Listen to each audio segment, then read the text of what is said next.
The Old Kingdom, Egypt's Age of the Pyramids, circa 2686 to 2181 BC. Don't forget to like and subscribe, it really does help us build the channel. When we think of ancient Egypt, one image stands above all: the Great Pyramids of Giza, standing tall against the desert sky. These monuments were built during Egypt's Old Kingdom, a period stretching from roughly 2686 to 2181 BCE.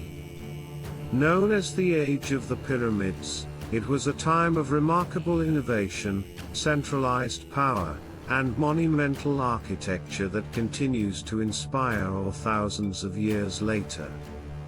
Today, we'll explore the story of Egypt's Old Kingdom, its pharaohs, society, achievements, and ultimate decline. Unification and foundations. The Old Kingdom didn't emerge out of nowhere. Its foundations were built during the early dynastic period, a time when Egypt was first unified into a single kingdom.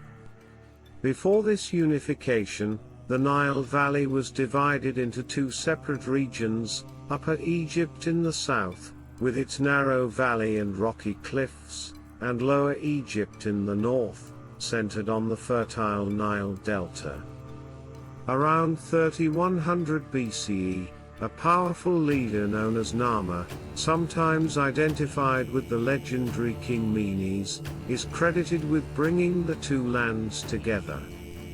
On the Nama palette, one of the earliest known historical documents, we see him wearing both the white crown of Upper Egypt and the red crown of Lower Egypt, symbolizing his rule over a united land. This act of unification became the defining moment of Egyptian civilization, celebrated in art and remembered in tradition for thousands of years. With unity achieved, Egypt's rulers established their power along the Nile. By the time of the Third Dynasty, the political center shifted to a new capital at Memphis, strategically located at the boundary between Upper and Lower Egypt. This made it easier to control trade, communication, and administration across the entire kingdom. Memphis also became a spiritual and cultural hub, with temples dedicated to Papa, the creator god and patron of craftsmen. The idea of kingship itself was also evolving. The pharaoh was no longer seen as just a political leader but as a living god on earth, the embodiment of divine order, known as Maat. Maintaining Maat meant ensuring harmony, justice, prosperity, and balance between people, gods, and nature. To the Egyptians, the pharaoh's success at upholding Maat determined whether the Nile would flood, crops would grow, and society would thrive. This belief gave the pharaohs an extraordinary degree of authority. It also meant that massive resources, labor, food, and materials, could be mobilized in the service of the king. This divine kingship and centralized administration created the conditions for the incredible achievements of the Old Kingdom, especially its monumental architecture. Without the stability brought by unification, the pyramids would never have been possible. The Step Pyramid of Djoser. The story of the Old Kingdom truly begins with one king, Djoser, the second ruler of Egypt's Third Dynasty. Around 2667 BCE, Djoser set in motion a project that would forever change Egypt's history. His tomb, the Step Pyramid at Saqqara, was unlike anything the world had ever seen. Before Djoser, Egyptian rulers were buried in rectangular mud-brick structures called mastabas. These were simple, flat-roofed tombs. But Djoser wanted something greater, a monument that would reflect his divine power and ensure his place in eternity. To achieve this, he turned to his chief architect, Imhotep. Imhotep was no ordinary builder. He was a polymath, an architect, engineer, priest, and physician, whose genius left such an impression that he was later deified as the god of wisdom and medicine. Imhotep's vision was bold. Instead of building a single mastaba, he stacked 6 increasingly smaller mastabas on top of one another, creating the world's first pyramid-shaped structure. Rising nearly 200 feet above the desert, it was the tallest building of its time. But the step pyramid was more than a tomb. It was the centerpiece of a vast funerary complex covering 37 acres, larger than some ancient cities. The complex included courtyards, chapels, temples, ceremonial gateways, and a massive limestone wall enclosing it all. Within its underground passages, stretching nearly 6 kilometers, Djoser's burial chamber was lined with granite from Aswan, a material transported over hundreds of miles. Symbolically, the pyramid represented a stairway to the heavens. Each step allowed Djoser's soul, or Ka, to ascend toward the gods, joining the eternal cycle of the sun. For the Egyptian people, the pyramid was a physical manifestation of divine kingship, a structure that connected earth and sky, the human and the divine.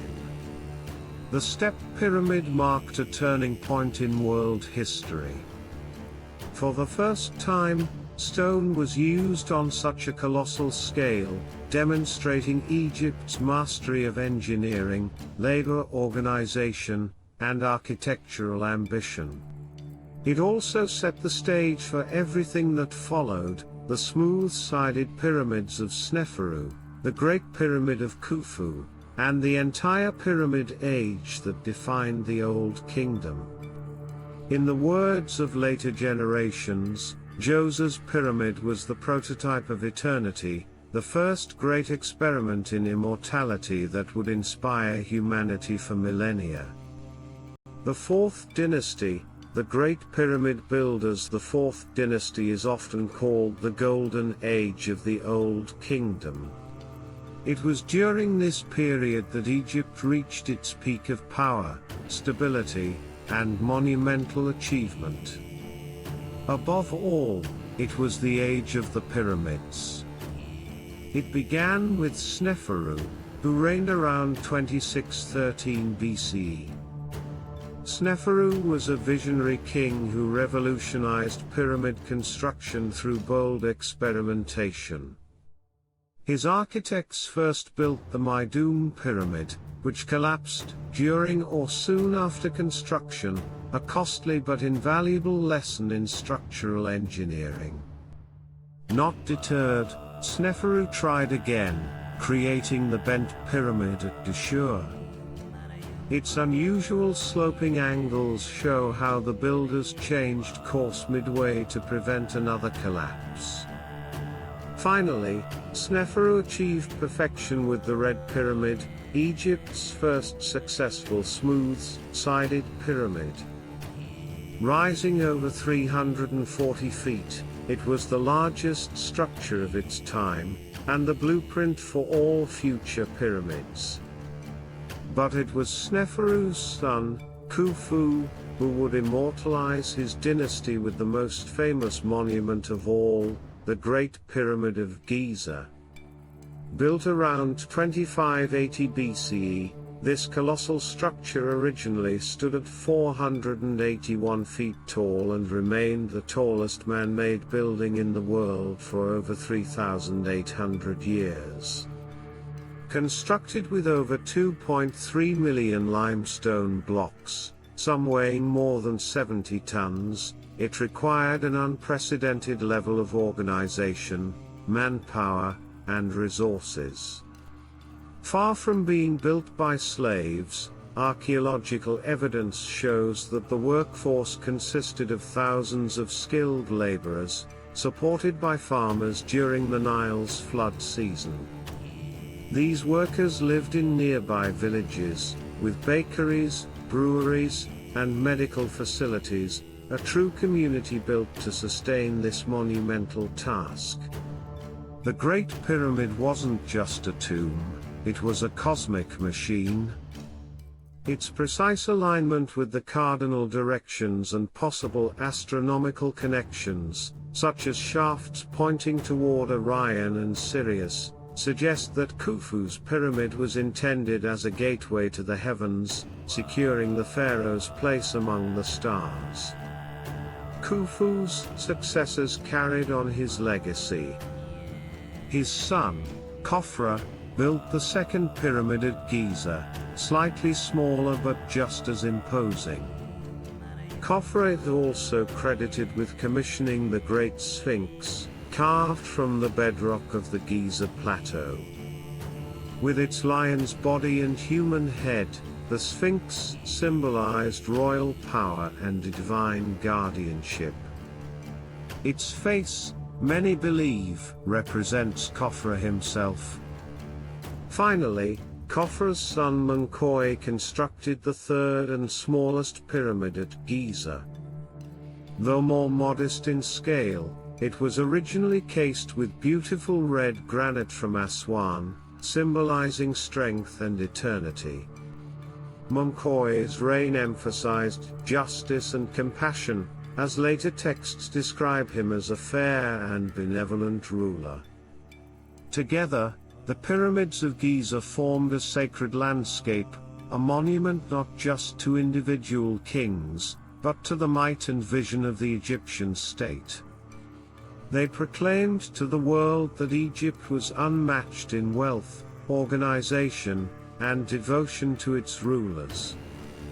The Fourth Dynasty marked the height of pyramid building, and its monuments remain one of the most enduring symbols of human civilization.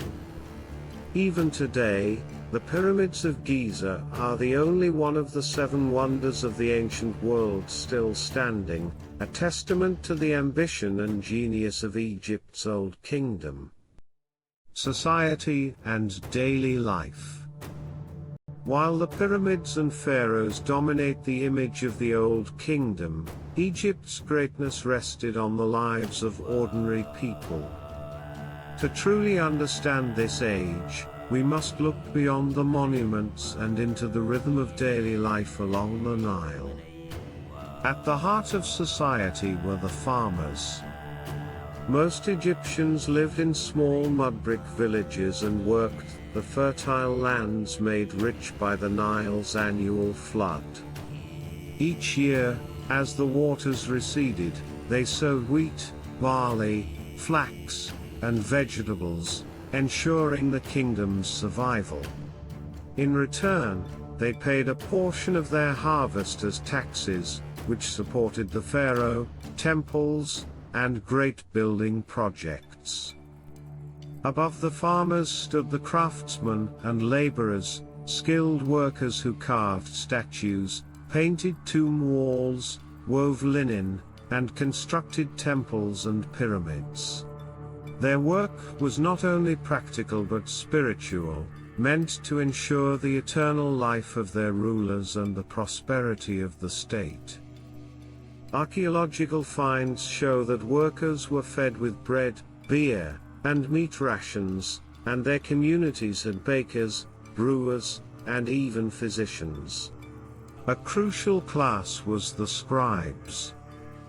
Literacy was rare, and scribes held immense power as record keepers of taxes, harvests, and decrees. They wrote in elegant hieroglyphs, a sacred script that linked the written word to divine truth. Without scribes, the bureaucracy that held Egypt together could not have functioned. The nobility and priests formed the upper layers of society, administering local regions, managing temples, and conducting rituals to honor the gods. They enjoyed fine clothing, jewelry, and elaborate tombs of their own.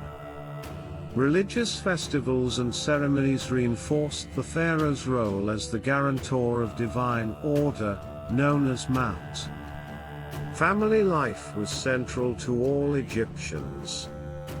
Men worked in fields or workshops, while women managed households, raised children, and sometimes owned property or ran businesses.